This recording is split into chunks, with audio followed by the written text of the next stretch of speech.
যে Ghatal master plan ইলেকশানে আমাদেরও commitment ছিল, ঘাটাল দাসপুর সব সিট আমরা জিতেছি, আমরা ওটা করব। এখানে ক্রেডিট ডিসক্রেডিট কে কার ক্রেডিট হবে সেটা বড় কথা নয়। দায়িত্ব পাওয়ার পরই ঘাটাল মাস্টার প্ল্যান বাস্তবায়নের কথা দিয়েছিলেন রাজ্যের মুখ্যমন্ত্রী শুভেন্দু অধিকারী। যেমন কথা তেমন কাজ। রবিবার পশ্চিম মেদিনীপুরের ঘাটাল টাউন হলে বর্ষা শুরুর আগে ঘাটালের প্রাক বন্যা পরিস্থিতি পর্যালোচনা ও ঘাটাল মাস্টার প্ল্যানের প্রস্তুতি নিয়ে বৈঠকে সেচমন্ত্রী অরূপ দাস। উপস্থিত ছিলেন ইরিগেশন বিভাগের মুখ্য সচিব রাজেশ কুমার সিনহা, জেলাশাসক বিজেন কৃষ্ণা, পুলিশ সুপার পাপিয়া সুলতানার সহ একাধিক প্রশাসনিক আধিকারিকরা। মন্ত্রী বলেন, বন্যা পরিস্থিতিতে কিভাবে মানুষকে দ্রুত পরিষেবা পৌঁছে দেওয়া যায় সেই নিয়ে আলোচনা হয়েছে। ঘাটাল মাস্টার প্ল্যান নিয়েও আলোচনা হয় এদিনের বৈঠকে। আগামী 4 বছরের মধ্যে ঘাটাল মাস্টার প্ল্যান হবে বলে আশ্বাস।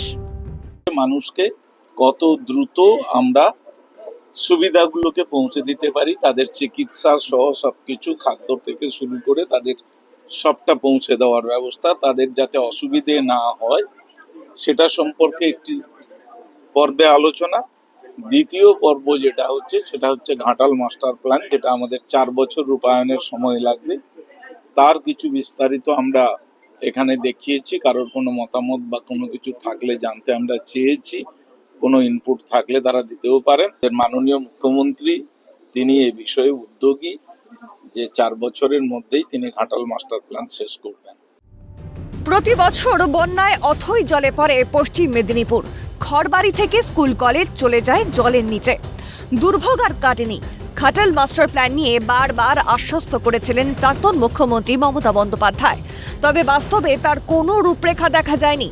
প্রতিশ্রুতির আড়ালেই ঢাকা পড়েছিল সেই মানুষের জল যন্ত্রণা।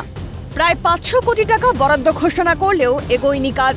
বলা চলে সেই রকম গুরুত্ব দেয়নি মমতার সরকার। 26-এ পালাবদলের পরে ঘাটাল মাস্টার প্ল্যান নিয়ে তৎপর বিজেপি সরকার। ইতিমধ্যেই বাজেটে প্রায় 1200 কোটি টাকা বরাদ্দ ঘোষণা করে